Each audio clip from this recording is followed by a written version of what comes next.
Bonjour à toutes et à tous, bon réveil matinal, bienvenue sur Free Matin, ce rendez-vous matinal d'information, d'analyse et de divertissement sur ESAE TV, à suivre d'un instant à l'autre la une des journaux, le bulletin matinal d'information et la page des sports. Sans plus tarder, juste après l'instant pub sur Free Matin, on se retrouve pour parcourir ensemble les parutions de ce matin. L'École supérieure d'administration, d'économie, de journalisme et des métiers de l'audiovisuel ESAE offre de nouveaux challenges pour l'année universitaire 2023-2024. Étudiantes et étudiants, parents d'élèves nouveaux bacheliers, ESAE, c'est la garantie d'une formation de qualité à des conditions très avantageuses. À Gbedjromede, à Papa, à Boumekalavi et Parakou, inscrivez-vous en administration générale, administration du travail et de la sécurité sociale, trésor et finances publiques, impôts, diplomatie et relations internationales, journalisme et métiers de l'audiovisuel, gestion des marchés publics, planification et développement local, sciences économiques, sciences juridiques et toutes les filières des sciences de gestion. ESAE vous offre des bourses, demi-bourses et de réductions pour les premières inscriptions dans toutes ces filières. Waouh! En licence 1, 2 et 3 et en master, bénéficiez jusqu'à 50% de réduction sur tous nos sites. N'est-ce pas génial? Infoline. ESAE Gbedjromede, 3e rue à droite en quittant le carrefour Le Jador pour la BIBE Jéricho ou au plus 229 90 93 65 21 98 98 14 00 à Kpakpa au plus 229 52 88 33 33 à Boumekalavi au plus 229 52 88 44 44 Parakou au plus 229 52 46 12 12. ESAE, l'excellence à un an.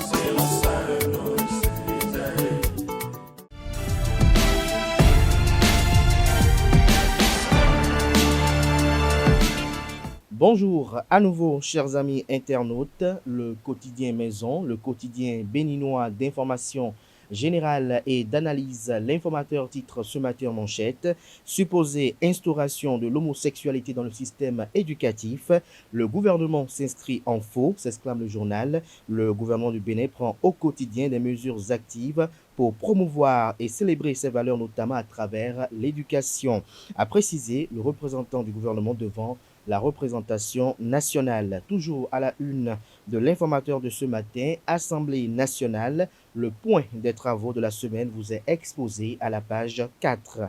Média, l'ODEM enclenche l'assainissement de la presse béninoise, nous apprend la une de ce matin de l'informateur. L'oreille droite à travers un titre Journal École, Vodundeise, le contenu des festivités vous invite à découvrir dans les colonnes de sa parution les productions journalistiques des étudiants en formation sur les différents campus de l'ESAE, l'école supérieure d'administration, d'économie, de journalisme et des métiers de l'audiovisuel, qui a ses campus dans la ville de Cotonou, celle d'Abomey-Calavi et de Parakou. Le quotidien national d'information titre en manchette ce matin: renforcement des compétences en Europe, 30 médecins aguerris en chirurgie cardiaque. L'article à retrouver à la page 3. Vodundeise, les 9 et 10 janvier à Ouida, la culture et la spiritualité vaudou célébrées. L'article qui fait le point de la sortie médiatique du ministre de la Culture et du Tourisme Jean-Michel Abimbola à la page 3 de la parution ce matin du quotidien de service public. Fraternité dans la même veine, titre en manchette ce matin: célébration des Vodundeise les 9 et 10 janvier, des atouts pour vendre le Bénin au monde, des rendez-vous pour assumer une vocation de terre de pèlerinage et de berceau du vaudou. Toujours à la une de Fraternité de ce matin, supposée introduction de l'homosexualité dans le système éducatif, la réponse du gouvernement qui met fin à la polémique. L'article à retrouver à la page 4. Le matinal ce matin manchette, 5e édition du séminaire sur la justice commerciale vers l'optimisation du recouvrement de créances. Le tandem public-privé pour sécuriser les investissements au Bénin, fait savoir le journal. Toujours à la une de le matinal de ce matin, célébration flamboyante des cultes et cultures vaudou. Les détails sur le Vodundeise à la page 11 de la page du matin de le matinal.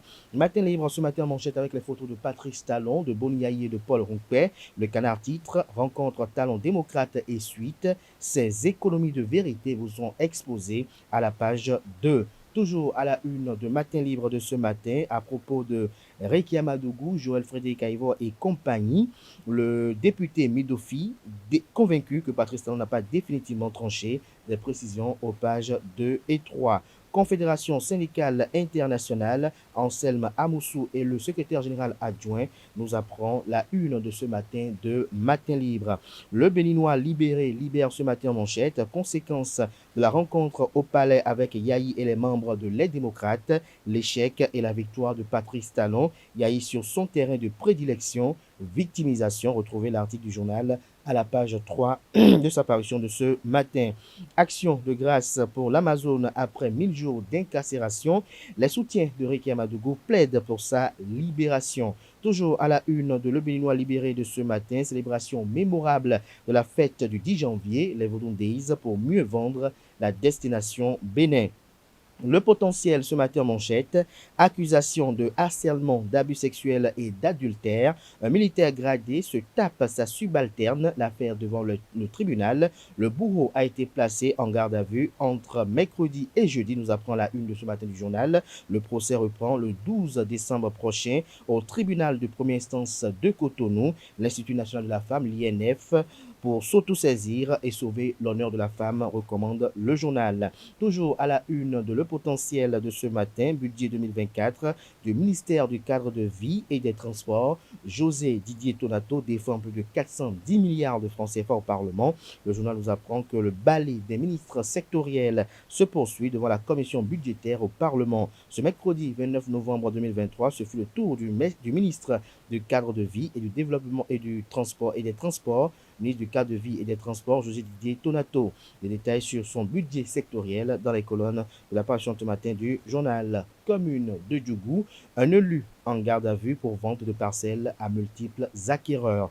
La Nouvelle Tribune ce matin en manchette, animation de la vie politique, l'opposition à nouveau divisée, titre le journal. Le Canard illustre son titre avec les photos de Boniaï et de Paul Rompet. Le journal fait savoir que la rencontre entre le président Patrice Talon et le parti d'opposition Les Démocrates a eu plusieurs retombées.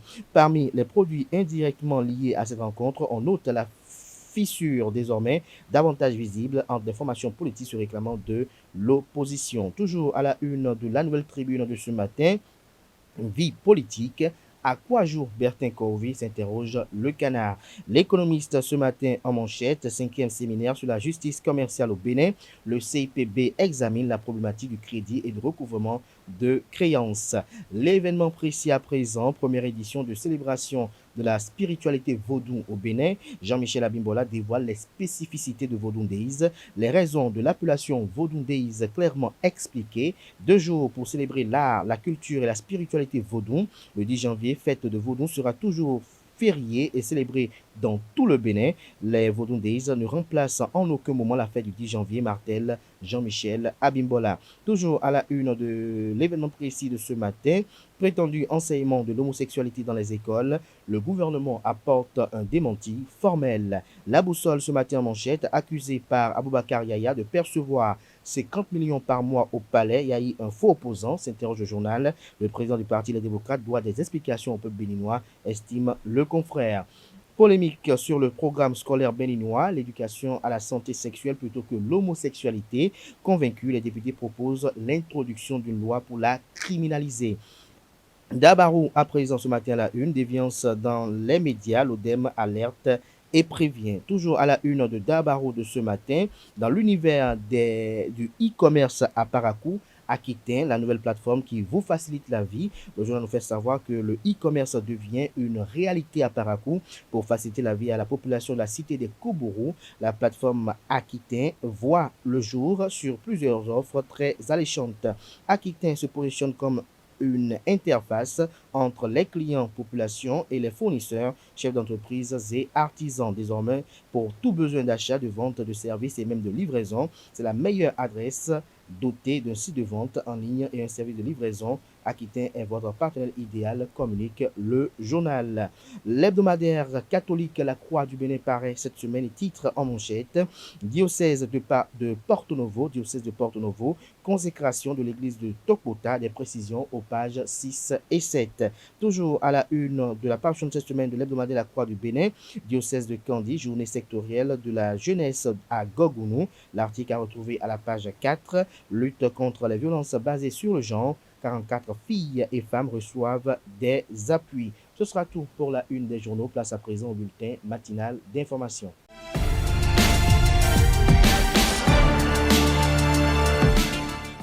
de vous retrouver ce vendredi matin pour le bulletin matinal d'information. Lors de la session ordinaire de l'Assemblée nationale ce jeudi 30 novembre 2023, le gouvernement béninois a apporté un démenti formel relativement à l'instauration de l'homosexualité dans le système éducatif. Interpellé à travers une question, le gouvernement a clairement répondu que l'homosexualité n'est pas introduite dans les curricula de la formation au Bénin, contrairement aux rumeurs. Le ministre des Enseignements maternels et primaires a fait savoir que ce sont les concepts de l'éducation à la santé sexuelle qui ont été infusés dans les curricula. À travers un communiqué en date de ce jeudi 30 novembre 2023, la ministre de l'Industrie et du Commerce, Chadia Assouman, fait un rappel à l'ordre aux associations ou organisations non gouvernementales qui se déploient dans les marchés pour les contrôles de qualité des produits qu'elles ne sont pas dans leur rôle. L'autorité ministérielle rappelle que le contrôle des conditions de vente et de qualité des produits mis en vente sur le territoire national n'est pas de leur ressort. Cette mission est exclusivement dévouée aux agents du ministère de l'Industrie et du Commerce, du ministère de l'Agriculture, de l'Élevage, de la Pêche, du ministère de la Santé ainsi que du ministère en charge de l'Environnement. L'ambassadeur des États-Unis, Brian Choukan, a officiellement remis aux forces armées béninoises des équipements d'une valeur de 1,3 milliard de francs CFA, ce dont s'inscrit dans le cadre de la deuxième édition du programme de sécurisation des frontières connu sous le nom de BORSEC. À travers le programme BORSEC, plus de 700 soldats béninois ont reçu des formations sur des tactiques de surveillance des frontières telles que la navigation terrestre, les exercices de combat, les patrouilles et les soins médicaux d'urgence. La formation inclut également le renforcement des relations entre les populations locales et militaires. Parlons culture dans ce bulletin matinal d'information. La fête nationale du Vaudou célébrée le 10 janvier de chaque année aura un cachet spécial dans la ville de Ouida à partir du janvier 2024 avec les Vaudou Days, nouveau festival des arts vaudou prévu pour se tenir les 9 et 10 janvier de chaque année dans la cité historique. Au cours d'une conférence de presse ce jeudi 30 novembre 2023, Jean-Michel Abimbola, ministre du Tourisme, de la Culture et des Arts, a apporté des clarifications sur ce nouveau festival qui répond à l'ambition du gouvernement de développer le tourisme religieux, de relever l'exception culturelle béninoise et d'en faire un véritable pilier de la diversification de l'offre touristique dans le pays. La 5e édition du séminaire sur la justice commerciale a réuni les acteurs du monde judiciaire et économique sous le thème « L'amélioration du climat des affaires et l'efficience du recouvrement des créances ». C'est une initiative annuelle du Conseil des investisseurs privés au Bénin, une association qui contribue depuis des années à la mise en place d'un espace favorable à l'investissement, à l'emploi et à l'optimisation des ressources locales. Les activités ont été lancées par le directeur adjoint du cabinet du ministre de la Justice et de la Législation, Gilbert Togbonon, ce jeudi 30 novembre 2023. Voilà, c'est tout pour le bulletin matinal d'information de ce vendredi matin. Merci à vous, Nasrine Fatoumi, pour cette présentation du bulletin matinal d'information. Chers amis internautes, retrouvez à 19h si tout va bien, Nasrine Fatoumi pour la grande édition du journal à la télévision ESAE TV. Place à présent à la page sport avec Anaël Dou.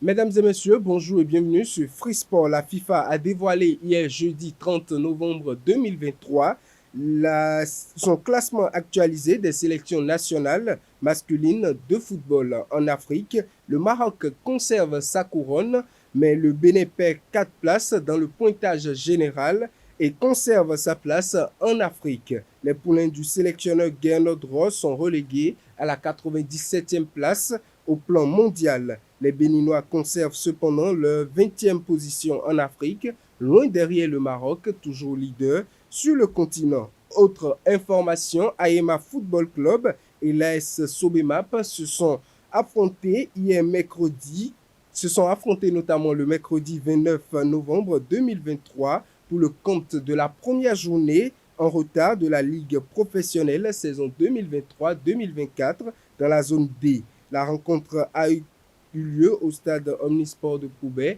et s'est achevée sur un score nul et vierge de 0 but partout. À la fin de la rencontre, les deux entraîneurs ont fait le débriefing. Ils sont au micro de nos reporters. Un peu déçu parce que je suis parti, n'est-ce pas, pour gagner, n'est-ce pas, ce match. Mais j'ai eu l'impression à la fin que mes joueurs ne sont pas physiquement au point encore. C'est tellement parce qu'il y a manqué de fraîcheur physique due, n'est-ce pas, à l'accumulation, n'est-ce pas, des matchs, des successions de matchs, n'est-ce pas, que nous avons joués. Mes joueurs n'avaient pas répondu, n'est-ce pas, à nos attentes. Je crois que nous allons essayer d'améliorer, de les faire reposer un peu, n'est-ce pas, et jouer, n'est-ce pas, à l'extérieur déjà. Nous jouons contre Diefa à Porto Novo. Et je crois que j'ai su voir les insuffisances que nous avons décelées ce soir, essayer de corriger pour que l'équipe soit un peu plus compétitive. Venir prendre un point ici, c'est bon. Toutes les équipes ne viennent pas ici pour prendre un point. C'est Ayema, nous parlons d'Ayema là. Ayema, depuis qu'ils ont créé ce championnat, Ayema n'a jamais manqué la Super League. Et c'est pas sûr que cette année qui va encore le manquer. Donc, c'est une grande équipe. Venir prendre un point ici, c'est bien pour le moral. C'est bien pour le moral. Je pense que c'est une très bonne chose. Le DS Franco Tocha qui est là a fait, en collaboration avec le staff tout entier, on fait de bon travail. On fait de bon travail. Je pense qu'on est en train de mettre quelque chose en place.